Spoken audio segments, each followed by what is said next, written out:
Hello and welcome to this short video, just giving a bit of a rundown, quick strategies for evaluative skills for sociology essays. It's going to be applied to any evaluative essay. We have to discuss strengths and weaknesses between views.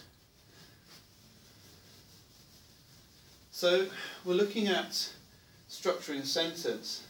We've got some knowledge on a range of different views. So I'm making the assumption that you've learned some information about each theory and their key concepts, some studies, some data, some contemporary examples.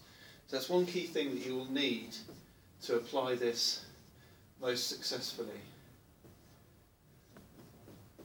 You need to know about theories or perspectives like functionalists. You need to know their main concepts or key ideas like consensus or shared culture. You need to know some studies for the area, especially relating to the particular topic that you're studying. But when you go into the A2 level part of the course, you're going to, or the second year of the course, you're going to be applying some studies from earlier parts of the course to a new topic. For example, studying Parsons' concept of instrumental and expressive roles in the family module, that can be related to the inequality module in a later part of the course. Or you find other similar ways of applying information across the course. This way of applying information generally in sociology is very useful. It's one of the key skills of an A-level student for success. Data. Okay, so 50% of families on average are nuclear families. So it's still the majority type. There's still an agreement that this is the main type of family in society. And contemporary examples, anything from the media or current events. For example, the Rotherham case this year, 2015, the Rotherham sex scandal is relevant to the idea of socialisation in the family, the idea of male and female roles, and the idea of shared culture being socialised, being passed on to children. There was a concern that in the Rotherham case, the victims were vulnerable because of a lack of socialisation. So you're applying your knowledge of perspectives and information to some contemporary examples to show up-to-date, topical knowledge of today's world. Now you've got that knowledge, and let's say we have that for the main perspectives, which in sociology we often refer to functionalism, Marxism, feminism, social action theories like symbolic interactionism. We can refer to the postmodernist view and the new right view. Some A2 students, you may end up studying Weberianism as well. So it's important to be aware of those key approaches, the similarities and differences between the perspectives. So now we're going to look at evaluative skills.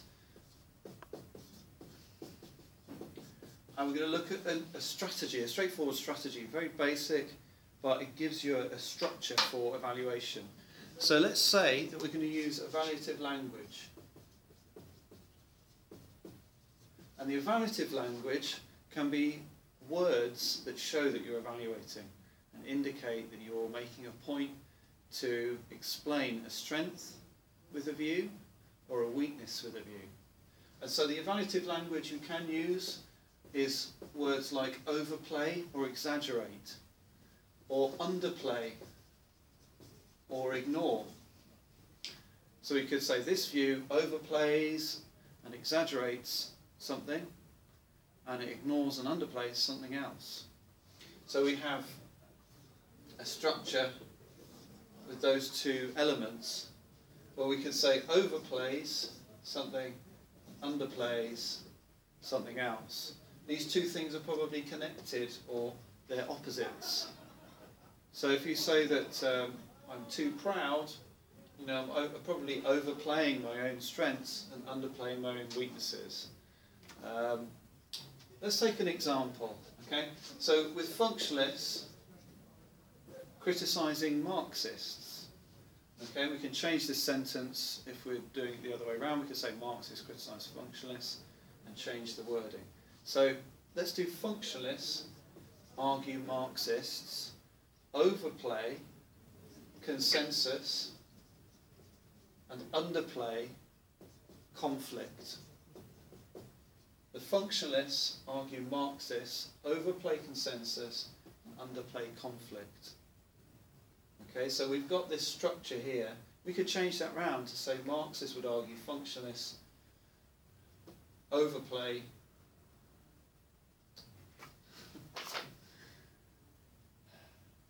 made a mistake there. So functionalists would argue Marxists overplay conflict and underplay consensus. We could just say that that's the first version I did was a version of Marxist criticism of functionalists. Marxists argue functionalists overplay consensus and underplay conflict. They were saying functionalists argue Marxists overplay conflict between groups, underplay consensus across society. We could explain that further. We could say, for example, functionalists would argue the Marxists ignore how everyone benefits from power inequalities because the Marxists overplay and exaggerate the extent to which some groups benefit and others lose out from exploitation. And this suggests that the Marxists have an overly critical view of society. So that's explaining this point more. Okay, we could do feminist criticisms of Marxists.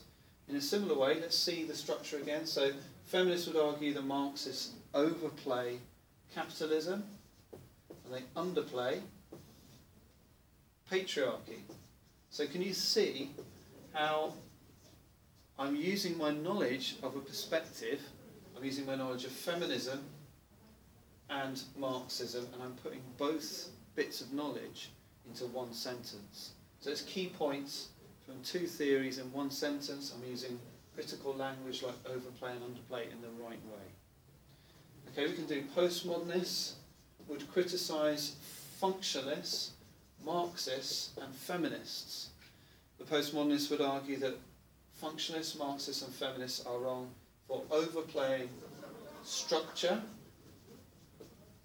okay, where there are limitations over freedom due to issues like your status, the culture of society, social roles, and they underplay, okay, these functionalists, Marxists and feminists are structuralist theories, so they overplay structure and they underplay the extent to which we can choose our individual role and identity.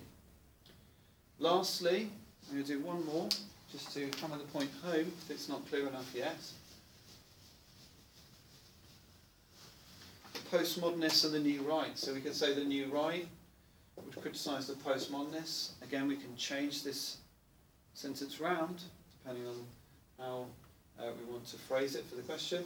The new right would argue postmodernists overplay the benefits of diversity and choice, and they underplay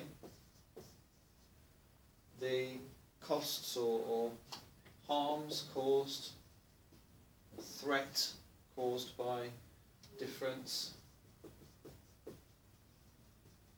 choice, which the new right see as part of a moral decline.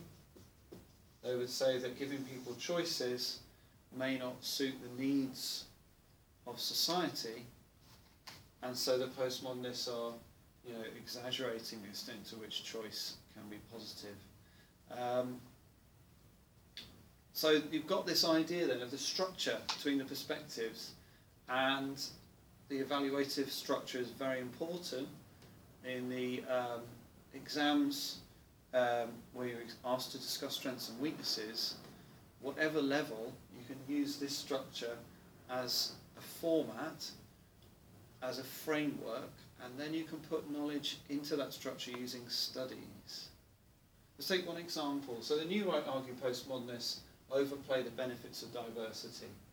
For example, Giddens argues that choice can lead to equality. For example, in terms of relationships in family life, it can be positive for people to try to achieve a pure relationship based on their individual needs, rather than experiencing exploitation because their doing their duty. The new right would say this ignores and underplays the harms caused by choice. You know, for example, single parenthood is associated with crime, deviance, a lack of socialisation into norms. It leads to poverty. You know, that it leads to a lack of values, and individuals therefore don't take responsibility for their lives and rely on the welfare state because they've been taught to learn that that's acceptable by mothers who are married to the state. So you can see how I've fleshed that out with more evidence. I hope this is useful. If you have any questions, please email daniel_butcher@hotmail.co.uk.